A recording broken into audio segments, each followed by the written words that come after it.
আসসালামু আলাইকুম। আশা করি আপনারা সবাই ভালো আছেন। আজকে আমাদের আলোচনার বিষয় হচ্ছে পাপেট টুলস।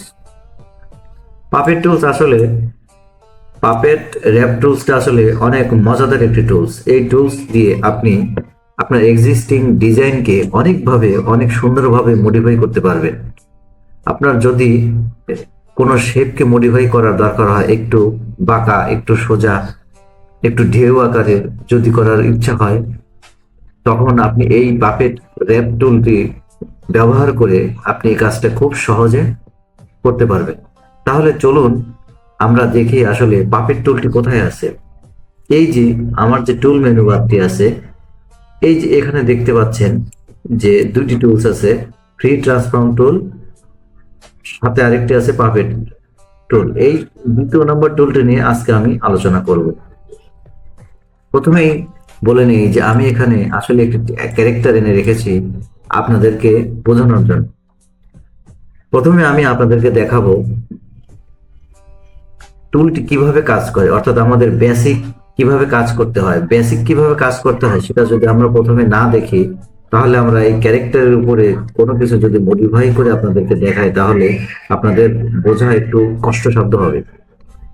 আমি প্রথমে এইখান থেকে রেক্টেঙ্গল টুলটি সিলেক্ট করলাম, করে আমি একটি রেক্টেঙ্গল ড্র করে নিলাম।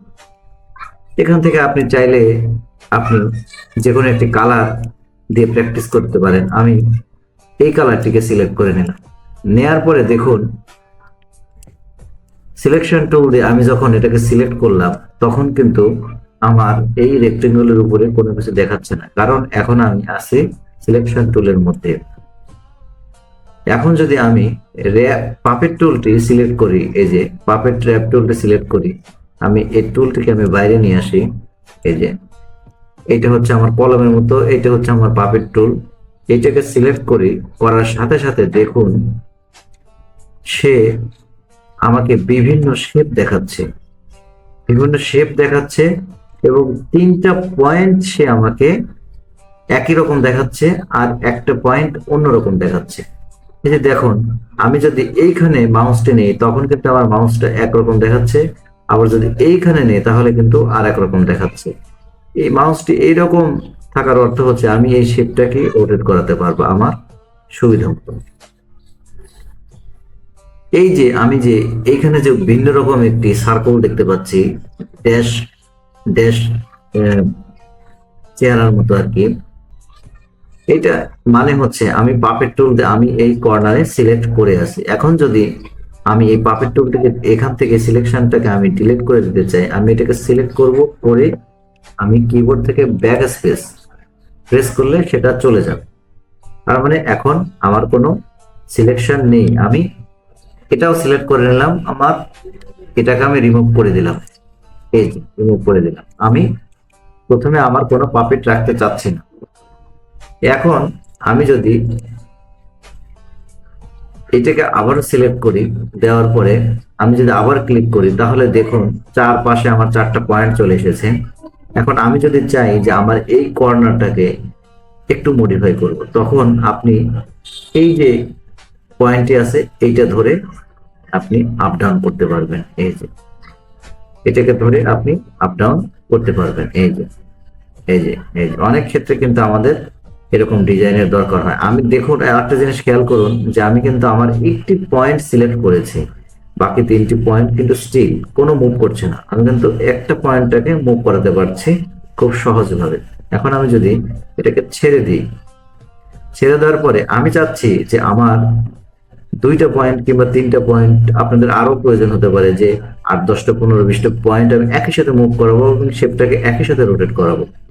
তখন আমার এইটা তো সিলেক্ট আছেই, এখন আমি কিবোর্ড থেকে শিফট প্রেস করে ধরবো, ধরে আমি এটাকেও একসাথে সিলেক্ট করে নিলাম। নেওয়ার পরে দেখুন এই দুইটার চেহারা আর এই দুইটার চেহারা কিন্তু এক নয়। এই দুইটার মাঝখানে দেখুন হোয়াইট সার্কেল আছে, কিন্তু এই দুইটার মাঝখানে কোনো হোয়াইট সার্কেল নেই।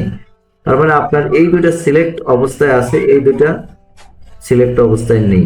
এখন আমি যদি যে কোনো একটাকে ধরে যদি মুভ করাই, তাহলে দেখুন আমার এই দুইটা মুভ হচ্ছে, কিন্তু বাকি দুইটা মুভ হচ্ছে না। দেখুন আমি কিন্তু আমার পছন্দ মতো দেখুন আমি এটাকে একটি পান পাতা তৈরি করে ফেলতে পারছি। এই যে দেখুন খুব সহজে, এই যে দেখুন একটা পাপেট টুল দিয়ে আপনি এম, বিভিন্ন শেপ থেকে আপনি বিভিন্ন রকমের ডিজাইন অঙ্কন করতে পারবেন। এখন আমি যদি চাই যে আমার এই 4টা পয়েন্ট না, আমি মাঝখানে আরো পয়েন্ট নিয়ে আরো বিভিন্ন ভাবে কাজ করব, তখন আমি করব কি, এটা সিলেক্ট থাকা অবস্থায় আমি আমার যেখানে মডিফাই করা দরকার আমি সেখানে ক্লিক করব। ক্লিক করলে দেখুন আমার এখানে পাপেট অপশনটি চলে এসেছে। এখন দেখুন, এই যে দেখুন আমি কিন্তু মুভ করাতে পারছি। এই যে দেখুন আমি অলরেডি এটা কিন্তু রোটেট করাচ্ছি।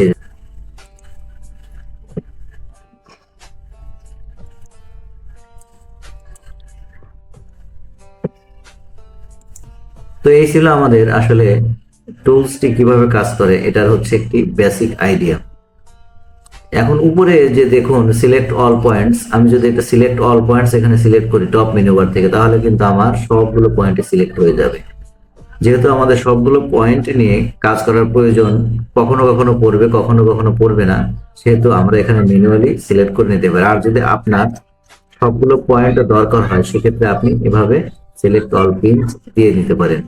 এখানে এক্সপেন্ড মেশ, আমার এখানে যে এই যে পয়েন্টগুলো, যে আমার যে ইয়াগুলো আছে আপনার শেপগুলো দেখাচ্ছে, এগুলো কিন্তু এক একটা মেশ। আমি যদি এখানে মেশ বাড়াতে চাই তাহলে দেখুন, এই যে মেশের সাইজ বাড়াতে চাই তাহলে কিন্তু সে অলরেডি মানে ইনক্রিজ করে দিচ্ছে। এবং এই যে দেখুন আবার আমি চাপিয়ে নিলাম, এই যে দেখুন, এই যে আমি যদি এখানে শো মেশটাকে উঠিয়ে দিই তাহলে দেখুন আমার এখানে আর কোনো মেশ শো করছে না। এখানে যদি আমি আবার টিক মার্ক করে দিই তাহলে দেখুন আমার এখানে মেশ শো করছে। তো এখানে আসলে শো মেশ নিয়ে কাজ করাটাই আমাদের জন্য খুব সহজ হবে। এখানে আরো কিছু অপশন আছে, এই যে দেখুন fill colour, stroke colour, stroke weight, opacity, এগুলো আপনারা একটু দেখে নেবেন। এগুলো আসলে আগের আলোচনাতে সবকিছু করা হয়ে গেছে। এখন আমি চাচ্ছি যে আমার এই যে পাশে 2D ক্যারেক্টারটি আছে, এই ক্যারেক্টারটাকে আমি আমার এই টুলের মাধ্যমে মডিফাই করব। যে আমার এই ডিজাইনটি করা আছে, আমি এই ডিজাইনটাকে একটু মডিফাই করব। এই ডিজাইনটি দেখুন আমার এখন কিন্তু গ্রুপ আকারে আছে। এটাকে আমি ড্রয়িং এর উপরে লেফট বাটন প্রেস করে আমি মাউসের রাইট বাটন আবার প্রেস করলাম, দেখুন আনগ্রুপ নামের একটি অপশন আসছে। এই যে দেখুন আনগ্রুপ নামের একটি অপশন, এগুলো দিয়ে আমি এগুলোকে আনগ্রুপ করে নিলাম।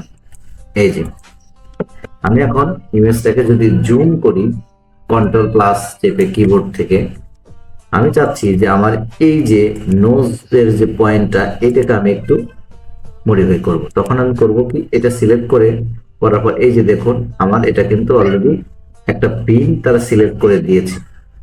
এখন আপনি যদি চান যে আরো পিন অ্যাড করতে বা রিমুভ করতে, পূর্বে দেখানো পদ্ধতিতে আপনারা এটা করতে পারবেন। আমি চাচ্ছি যে আমার এটাকে একটু মুভ করতে। এই যে দেখুন এটা কিন্তু অলরেডি মুভ হয়ে গেছে। এই যে দেখুন আমি চাচ্ছি এটাকে আরেকটু সরাতে। এই যে দেখুন আমি কিন্তু আরেকটু প্রসারিত করে ফেললাম। এখন এই যে দেখুন আমার যে মাউসের মাথায় এটা কিন্তু রোটেটের একটা সিম্বল দেখাচ্ছে অ্যারো চিহ্ন দিয়ে। আমি চাইলে এটাকে কিন্তু রোটেটও করাতে পারি। এই যে দেখুন রোটেটও করাতে পারি। এই যে দেখুন সে নোজের যে একটি দাগ ছিল সেই দাগটিকে আমরা কিন্তু এদিকে সরায় নিয়ে এসে এটা আমরা করতে পারলাম খুব সহজেই। আমরা যদি চাই যে আমরা এই ফেসের উপরে যদি আরো কিছু মডিফাই করতে, তাহলে কিন্তু সেটাও সম্ভব। এই যে দেখুন আমার এখানে যদি ধরুন আমরা এটাকে মডিফাই করব, তখন এটাকে ধরে এই যে দেখুন আমি কিন্তু ফেসটাকে এদিকে অলরেডি বাড়াইয়া দিছি। এই যে দেখুন এই যে আমি কিন্তু এদিকে কিন্তু সরাইয়া দিছি। তো বন্ধুরা আসলে পাপেট টুলটি খুবই গুরুত্বপূর্ণ। আপনার কোনো ডিজাইনকে আরো সৌন্দর্য করতে আপনি পাপেট টুলটি ব্যবহার করতে পারেন। তো আজকে এ পর্যন্তই, আপনারা সবাই ভালো থাকবেন। আসসালামু আলাইকুম ওয়া রাহমাতুল্লাহ।